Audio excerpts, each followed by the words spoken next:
시청자 여러분 안녕하십니까. 벌써 1년 반 만입니다. 어,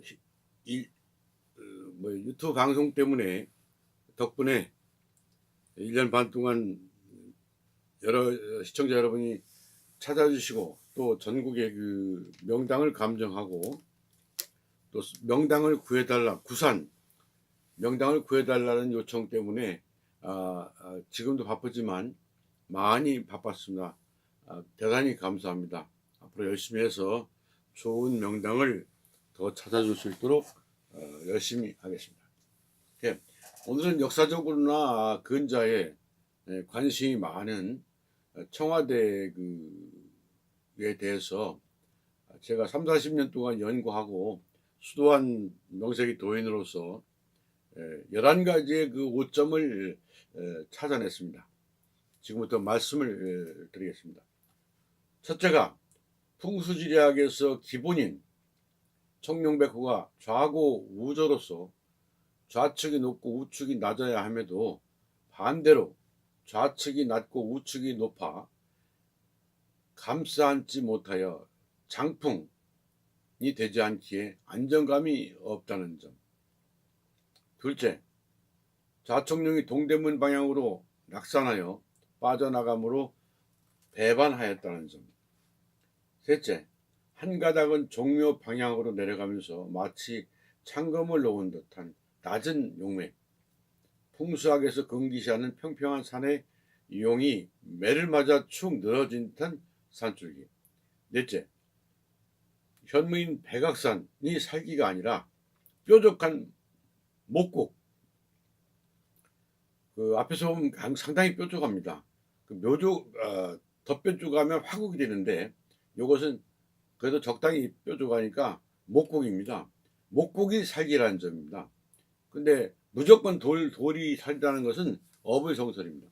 목곡이라는 것은 적당한 거리에서는 인물을 출연 예고하지만 곧바로 아래에 궁이나 집을 건립하면 강력한 기의 억압에 의하여 사흘, 석 달, 3년 내에 사람이 죽어나가기 시작한다라는 점. 다섯째, 학의 목줄에 해당하는 곳에 자아문 터널을 뚫어 기가 손상되어 냉기가 엄습, 각자 도생의 분열을 초래, 영이 서지 않는다는 점. 여섯째, 잠실에 알을 까고 허기진 배를 부둥켜 안고 귀소, 집으로 돌아가는 잠두복인 남산을 안산으로 두었다는 점.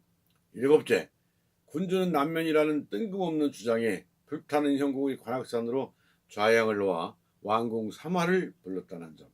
여덟 번째, 풍수학에서는 일보 한 발짝을 1년으로 발복연대로 보는데 안산이 남산까지 거리가 약 500보 정도이므로 근접해 있기에 500년 이상 견딜 수 없다는 사실. 아홉 번째, 명당수로는 대한강수가 아닌 작은 개천인 청계천의 명당수를 받았다는 점. 좌양을 남양으로 오려면 창성동에서부터 을지로 상가 정도까지 물줄기를 금대형 둥그렇게 만들어 저수를 했어야 한다는 점.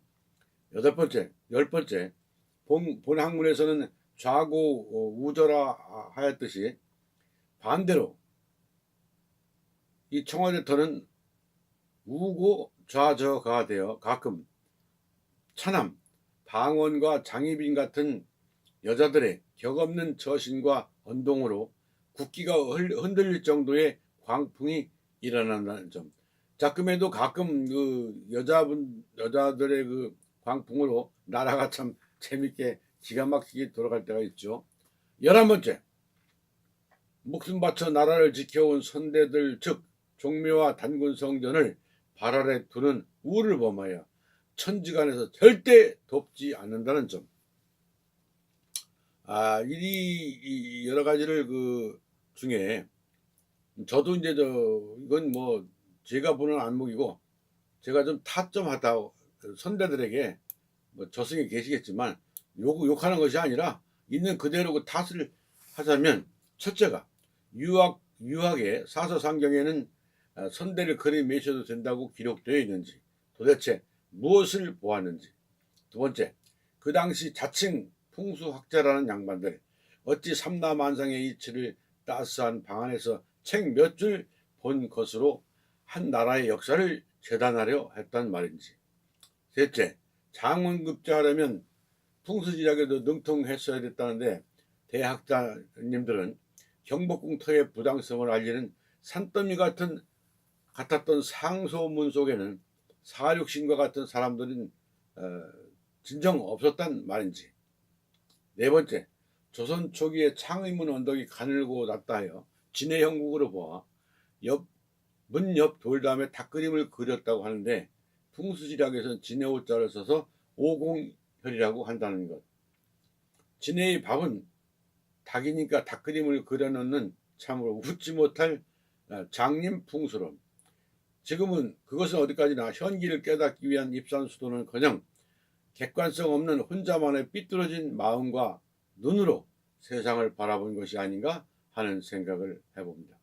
진해라는 동물은 발이 100여 개에 달한다 하여 혈은 뱀과 같이 목에 있는 것이며 지명으로는 경기도 이천, 백족산, 충남 금산의 진해산 길 등을 꼽을 수가 있습니다. 여러분들께서도 잘 아시다시피 진해라는 녀석이 머리를 쳐들어 봐야 개구리가 뛰는 높이만큼도 못하다는 것을 말입니다. 그 다음에 북악이 아닌 백학정, 천장지비, 즉 하늘과 땅에서 감춰온 천기를 어찌 일반인들의 안목으로 알아볼 수 있단 말인가. 백학정의 예쁜 눈을 보시라. 손사방, 즉 광화문 방향에서 올려다보면 백학이 크게 눈을 뜨고 동방을 향해 나르는 비천하는 형상을, 어찌 그 아름다운 모습이 큰 산 악에서 악한 악으로 변질되었단 말인가. 아무리 마음이 문이 안 열렸다 하여도 살기 바의 모습으로만 보인단 말입니다. 이는 하늘이 열리고 땅에 펼쳐진 후 처음으로 밝혀진 백학정의 형체를 재산 말씀드리고자 하는 것입니다. 빈도는 20여 년 전부터 청와대 터는 학의 콧등 아래 있기에 하루 웃고 하루 슬픈 일이 일비의 터이니 어서 이전을 해야 한다고 심도 있고 간곡하게 김영삼 전 대통령께 글과 산도를 전하기도 하였으나마는 대통령께서는 백악정을 오르며 학의 눈에 해당하는 거대한 바위를 어루만지며 바위도 크지라고 하면서 땀을 닦았다는 답만이 비서를 통하여 들었습니다. 벌써 25년 전이겠죠. 천상에서는 영도자마다 주어진 사명을 등에 지고 나온다 하지만 만사 인연과 때가 있는 법, 1000년이든 3000년이든 구부러진 역사의 물줄기를 바꾸는 창업자 또한 천상의 섭리인 것을 말입니다.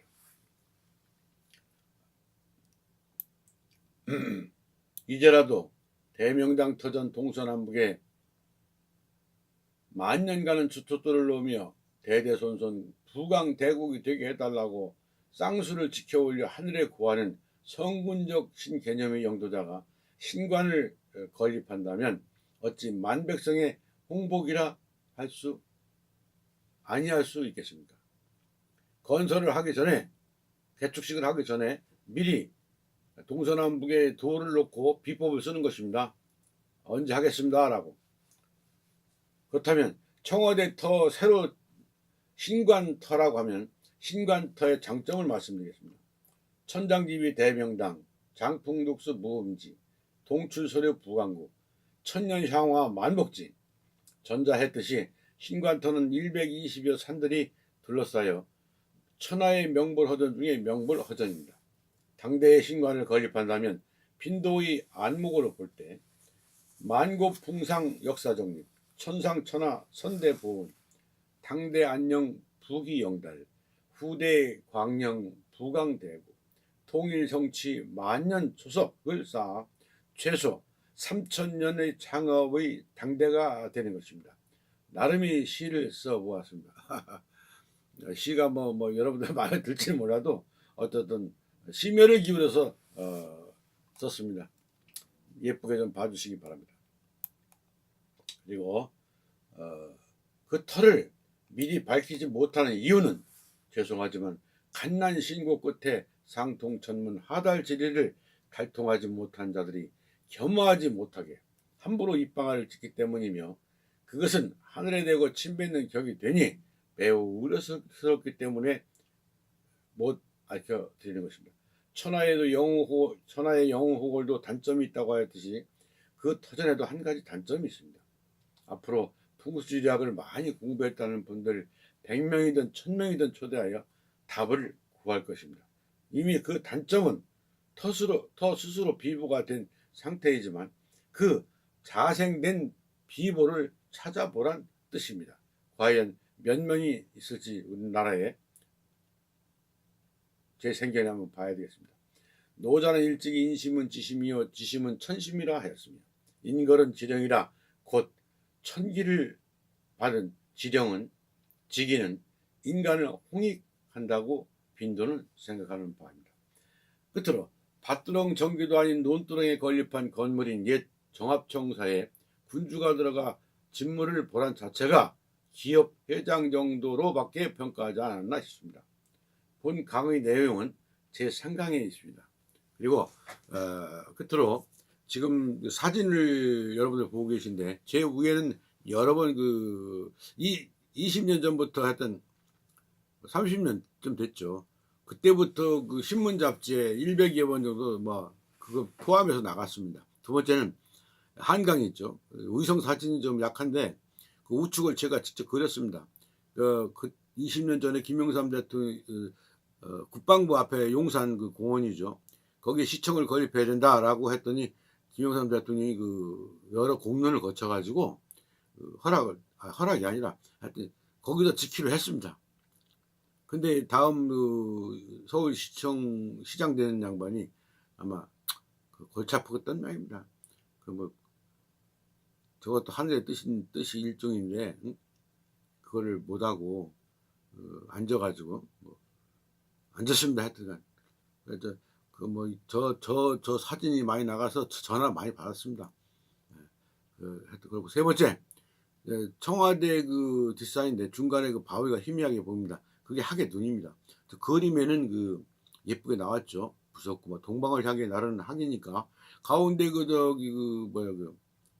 종합청사 말고 일본인들이 졌다는 총독부 그게 지금 한 몇 발짝만 안으로 들어갔으면 저 뒤에 뾰족한 규봉인데 규봉 저게 보이지 않았으면 저건 헐리지 않았을 것입니다. 근데 그 직원 양반이 참 애국자인지 아니면 우연히 저는 모르겠지만 저 총독부를 저 규봉이 보이게끔 앞으로 빼서 건립해서 톱으로 저 잘리는 걸 제가 봤습니다. 20년 전에 김영삼 대통령이 저걸 없애버렸죠. 그 당시 그걸 보고 아주 통쾌, 전 요즘 말로 젊은 사람들 말로 육회, 통쾌, 상쾌 하긴 했었습니다만 하여튼 그렇다는 것을 오늘 말씀 두서없이 청와대 터에 대해서 11가지에 대해서 5점을 말씀드렸고 두서없는 얘기였고 이 3가지 설명을 다시 한번 드렸습니다. 열심히 하겠습니다. 다음에 또 뵙겠습니다. 감사합니다.